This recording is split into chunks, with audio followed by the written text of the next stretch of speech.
At that moment, the door abruptly opened, knocking the guest, and the protagonist entered with the knight. The young man smiled and said that he had an urgent conversation with the Baron. Lloyd bowed and said that the parasitic neighbors had decided to spoil their water and he would like to discuss measures to counter them. Rakona's servant put his hand to his cheek and exclaimed in displeasure that the guy had just insulted his master. The brown-haired man flinched and said that he had scared him. The hero made a face of horror and asked if the parasitic offspring really understood human speech. The face of the interlocutor was distorted with anger. He held out his sword and shouted that Kernot himself was challenging Lloyd to a duel for insulting a noble knight. A little later, the hero was using educational measures by beating him with a shovel during the duel. The swordsman curled up into a ball and shouted that he was giving in and accepting defeat.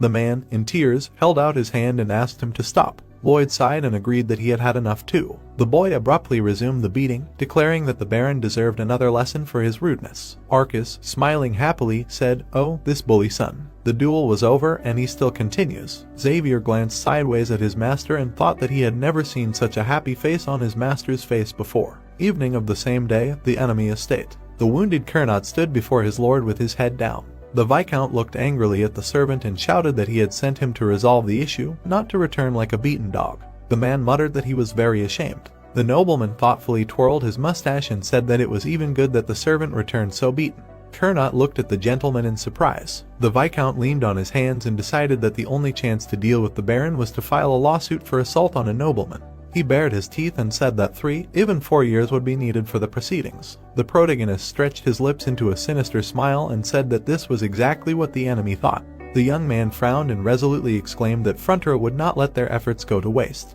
He raised his shovel, looking at the assembled soldiers and orcs, and shouted that no mercy would be shown to anyone who stood in their way. The guy said that these lands were soaked in their blood and sweat. Lloyd frowned and said that